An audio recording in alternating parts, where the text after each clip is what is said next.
Hey guys, how's it going? Bastian here, and today we're actually going to be talking about on how to get your first paying agency client, right? Actually make a sale with no previous results or testimonials, okay?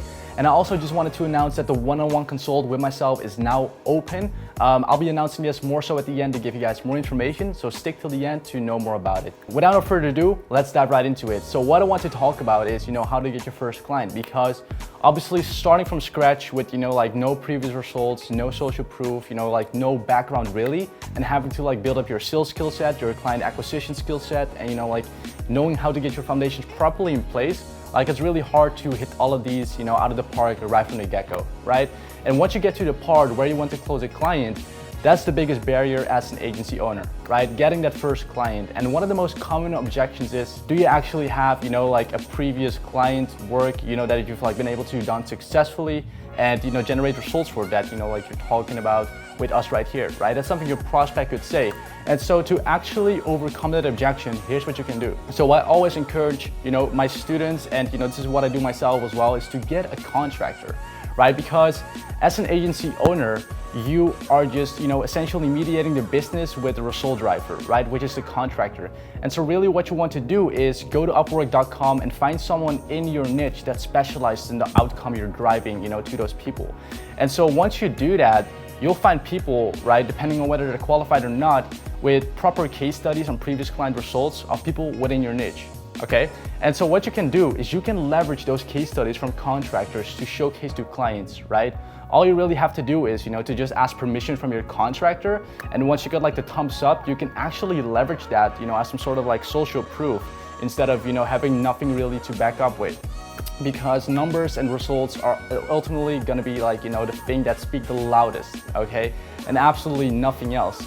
And also another thing, right? So often what happens in the sales call is that people are like, yeah, I can actually show you, my case study, So once they get this contractor, this is another mistake they stumble upon. This is what they do. Hey, so actually what I have as well, I've got some previous client results. Would you like to give me a rundown on it? And then, they give a rundown on the prospect, right, with their case study. But the thing is, if the prospect doesn't ask for a case study, you don't really have to, show it. Because really, if you look past the server's level, it shows kind of some insecurity, that you're letting the case study do the talking for you instead of, you really being confident in the outcome you're gonna be delivering for, the people you work with, right? The segment of the market you're serving. And so you don't wanna do that, right? So you just wanna have the case study so when people ask for it, you can show it, right? But you don't wanna jump on the call and first thing you do is you show the case study, okay? That is just something you can use, as your card, basically, that you can just lay on the table when they ask for it, okay? And so ultimately what's really gonna make the sale is if you're gonna be outcome driven, okay? You have to understand that, if you have a service-based business or you're running a coaching business, you're always selling some sort of outcome or transformation, right?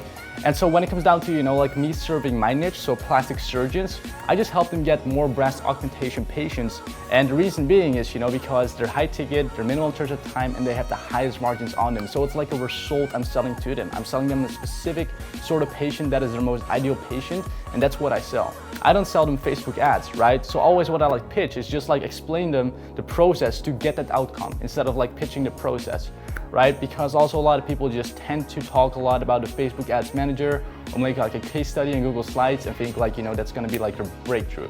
But it's really gonna be the outcome you're selling and how confident you actually are, when you're pitching it, okay? So guys, that is just something that I wanted to drop by today and give you some value on how you can actually do that, okay? So hope you enjoyed this video. If you'd like to see content on something specific, just let me know in the comments down below.